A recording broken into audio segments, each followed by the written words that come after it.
Very good morning. नमस्कार दोस्तों। उम्मीद करता हूँ कि आप बिल्कुल स्वस्थ होंगे, अच्छे होंगे। आज आप लोग पढ़ेंगे पॉजिटिव वर्ब के बारे में। इससे पहले कि आप मेरे चैनल पर न्यू हैं, अगर आपको स्टडी मटेरियल अच्छा लग रहा है तो आप इसे सब्सक्राइब कर सकते हैं। सब्सक्राइब करने का कोई चार्ज नहीं होता, ये फ्री होता है। बस एक ही पर्पज़ है कि आप लोगों तक मैं आऊँ और मैं आप लोगों से जुड़ूँ और मेरा जो इंग्लिश का मेरा जो टीचिंग मेथड है वो आप लोगों से शेयर करूँ। अगर आपको अच्छा लगता है तो प्लीज़ आप इसे लाइक, शेयर और सब्सक्राइब करें। देखिए, आज हम पढ़ेंगे पॉजिटिव वर्ब के बारे में। इंग्लिश में पॉजिटिव वर्ब अपने आप में एक रोल रखती है। क्या रोल है इंग्लिश में बताना चाहूँगा आपको। पॉजिटिव वर्ब का क्या रोल है, आपने देखा होगा कई बार सब्जेक्ट क्या होता है, खुद काम करता है। तो वो सब्जेक्ट जो है सेंटेंस में क्या है, एक सब्जेक्ट डूअर जो है किस रोल में है, एक्टिव रोल में है। अब इस पॉजिटिव वर्ब का क्या जरूरत पड़ी, क्या होती है पॉजिटिव वर्ब। तो आप ये मानिए कि जब जो सब्जेक्ट है वो खुद काम ना करके किसी से काम करवाए। घर में आप कोई काम ना करके आप किसी और से काम करवा रहे हैं, ठीक है, तो वहां पे आप किसका यूज करेंगे, पॉजिटिव वर्ब का यूज करेंगे। अगर दूसरे शब्दों में कहूं तो मम्मी ने मेरे से कपड़े धुलवाए। काम तो मेरे से करवा रही है ना मम्मी, मम्मी तो है लेकिन काम मेरे से करवा रही है। इट मीन्स यहाँ पे जो हम वर्ब लेंगे वो पॉजिटिव वर्ब काम में लेंगे। तो इजी वे में आप समझ गए होंगे पॉजिटिव वर्ब क्या होती है। बिल्कुल सही तरीके से आप समझे पॉजिटिव वर्ब क्या होती है। मतलब जब हम किसी से काम करवाता है, सब्जेक्ट किसी से काम करवाता है, तो ऐसी वर्ब को हम पॉजिटिव वर्ब कहते हैं। इंग्लिश के वर्ड्स में अगर देखा जाए तो पॉजिटिव वर्ब में आज हम पढ़ेंगे गेट को और मेक को। क्या डिफरेंस है दोनों में, एक ही वर्ब क्यों काम नहीं आ रही ये भी देखेंगे। तो positive verbs are used when the subject does not perform the action. Positive verb का उपयोग तब किया जाता है, इट मींस यूज्ड किया जाता है इसको कब, तब किया जाता है द सब्जेक्ट जो करता है, डूअर है, डज नॉट परफॉर्म वो नहीं करता है, क्या नहीं करता है, एक्शन कार्य को नहीं करता है, मतलब क्रिया वो नहीं करता है। तब हम जो वर्ब काम में लेते हैं उसे हम क्या बोलते हैं, बिल्कुल सही, पॉजिटिव वर्ब कहा जाता है। कौन नहीं करता एक्शन को, हिमसेल्फ खुद नहीं करता है, बट गेट इट, ये डन इट, ये करवाई जाती है किसके द्वारा, बाय थर्ड पर्सन, तीसरे आदमी के द्वारा। मम्मी ने खुद काम नहीं किया, मम्मी ने मेरे से काम करवाया, तो मैं थर्ड पर्सन हो गया, सीधी सी बात है। ठीक है, आप समझ रहे हैं मेरी बात को कि जब आपको किसी से काम करवाना है, मान लीजिए आप दादाजी के पास बैठे हैं और दादाजी को लिखना नहीं आता और दादाजी ने आपसे लेटर लिखवाया, तो आप इसमें क्या समझ रहे हैं, दादाजी ने आपसे लेटर लिखवाया, इट मींस यहाँ पे पॉजिटिव वर्ब का काम, पॉजिटिव वर्ब काम में ली जाएगी। तो मैं आपको लोगों को बताना चाहूंगा आज जो हम पॉजिटिव वर्ब पढ़ेंगे उसमें गेट और मेक दो वर्ब हैं जिनसे अभी क्या करना है, हमें पॉजिटिव वर्ब में पढ़ना है। गेट की फॉर्म कौन कौन सी होती है, तो फर्स्ट फॉर्म होती है गेट की गेट, सेकेंड फॉर्म होती है गॉट और थर्ड फॉर्म होती है गॉट या गोटन। ठीक है, गॉट ही चलती है, गॉटन नहीं चलती है। ऐसे ही मेक की थर्ड फॉर्म, मेक के तीन फॉर्म कौन से, मेक की फर्स्ट फॉर्म मेक है, सेकंड है मेड और थर्ड है मेड। ठीक है, इतना आप समझ गए होंगे। अब आप लोगों को दोनों में डिफरेंस बताना चाहूंगा कि दोनों में डिफरेंस क्या है। तो देखिए, जहां पे हम गेट वर्ब लेंगे वहां पे जस्ट सेंटेंस के बाद में, मतलब वर्ब के बाद में नॉन लिविंग थिंग आएगी, निर्जीव वस्तु आएगी, वहां पे हम गेट का यूज करेंगे। और जहां पे ऑब्जेक्ट के रूप में आपको सजीव वस्तु मिलेगी, मतलब वर्ब के जस्ट बाद में, वहां पे आप मेक का यूज करेंगे। समझ गए बात को, नहीं समझे तो एक एग्जांपल से मैं आपको समझा देता हूं। देखिए, राम ने पत्थर लिखवाया, तो आप देखिए ये जो पत्थर शब्द आ रहा है ये लिविंग थिंग है या नॉन लिविंग थिंग है, निर्जीव है या सजीव है। तो आपने देखा ये क्या है, निर्जीव है, नॉन लिविंग थिंग है। अब देखिए, राम ने मुझसे लिखवाया, अब ये जो वर्ड है मुझ, तो ये मुझसे जो है, ये वर्ड है मुझसे, तो इसका मतलब ये तो सजीव हो गया ना। तो यहाँ पे सजीव और यहाँ पे निर्जीव है।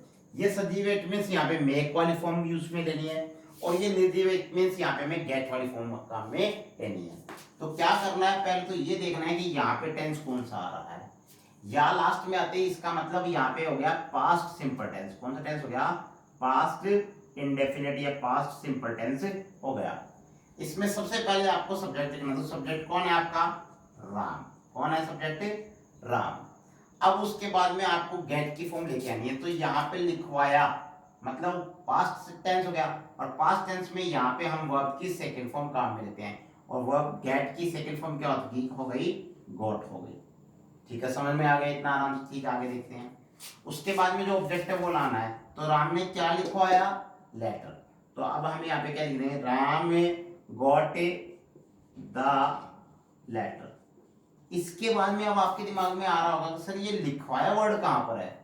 तो लिखवाया वर्ड अब यहां पर आएगा। तो ध्यान रखना है, जिसमें आप गेट वर्ब लगाएंगे वहां पे वर्ब जो लिखी है, जो वर्ब यहां पे आएगी, उसकी हमें थर्ड फॉर्म काम में लेनी है। तो यहाँ पे अब हमें क्या लिखना होगा, रिटर्न लिखना होगा। क्या लिखना होगा, रिटर्न लिखना होगा। समझ गए होंगे आप मेरी बात को इजी वे में। मम्मी ने कपड़े धुलवाए। मम्मी ने कपड़े धुलवाए। तो मम्मी ने काम तो मेरे से ही करवाया, लेकिन काम निर्जीव वस्तु को बता रही है। क्या काम करवाया, कपड़े धुलाने पर निर्जीव वस्तु है। तो क्या अगर सेंटेंस मैंने बोला मम्मी ने मतलब माता जी ने कपड़े धुलवाए, तो इसी पैटर्न में बनेगा। आप इसका आंसर मुझे कमेंट बॉक्स में लिख के जरूर भेजेंगे, जिससे मुझे एक पॉजिटिव एनर्जी मिले, हाँ कि बच्चे सुन रहे हैं और आराम से कर रहे हैं। अब हम चलते हैं नेक्स्ट सेंटेंस पे, और वो है मेड वाला। आप देखें आप इसमें किस तरीके से मैंने सेंटेंस को बनाया है। तो इसमें क्या कह रहा है सेंटेंस में, राम ने मुझसे लिखवाया। पत्र नहीं लिखा मैंने, मुझसे लिखवाया। क्या लिखवाया भी बाद में देखते हैं वो थोड़ा। तो राम ने, इसका मतलब राम तो सजीव है, और यहाँ पे मुझसे भी सजीव है। यहाँ पे आपने देखा राम सजीव था, यहाँ पत्र निर्जीव था। तो यहाँ पे पैटर्न दोनों में सेम है। यहाँ पे सब्जेक्ट, यहाँ पे भी सब्जेक्ट। तो सब्जेक्ट कौन हुआ, राम हुआ। अब उसके बाद में मैंने कहा कि वर्ब यहाँ पे या तो गेट या मेक। तो अभी यहाँ पे सजीव है, इसलिए कौन सी आएगी, मेक। अब लिखवाया, इसका मतलब वही पास्ट। तो यहाँ पे वर्ब की कौन सी फॉर्म आएगी, सेकंड फॉर्म, राम मेड। ठीक है, उसके बाद में ऑब्जेक्ट। तो मुझे इंग्लिश में क्या कहा जाता है, मी कहा जाता है। और ध्यान रखें यहां आपने थर्ड फॉर्म काम में ली है, और यहां आपको फर्स्ट फॉर्म काम में लेनी है। तो क्या लिखेंगे, राइट। अब देखिए एग्जाम में बहुत ही इंपॉर्टेंट है। एग्जाम में कैसे आएगा, एग्जाम में कैसे आएगा, राम मेड मी डैश, और यहां पे आपसे पूछ लेगा टू राइट, राइटिंग, ठीक है, और रिटर्न, ऐसे करके ऑप्शन दे देगा। तो आंसर क्या था हमारा, राइट। ऐसे करके आपसे ये इजी वे में पूछ ले। समझ गए आप मेरी बात को। अब इससे मैं एक दो एग्जांपल और ले लेता हूं, थोड़ा सा जिससे और अच्छे से आपको समझ में आ जाए। तो देखिए पॉजिटिव वो होती है जो क्या करती है, किसी से काम करवाती है। ठीक है, मम्मी ने क्या धुलवाए, कपड़े धुलवाए। राम से क्या लिखवाया गया, पत्र लिखवाया गया।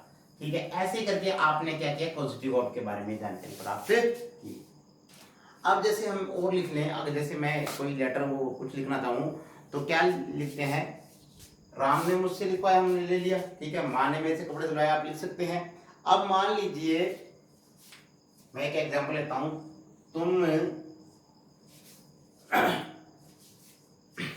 तुम यह करवा दो।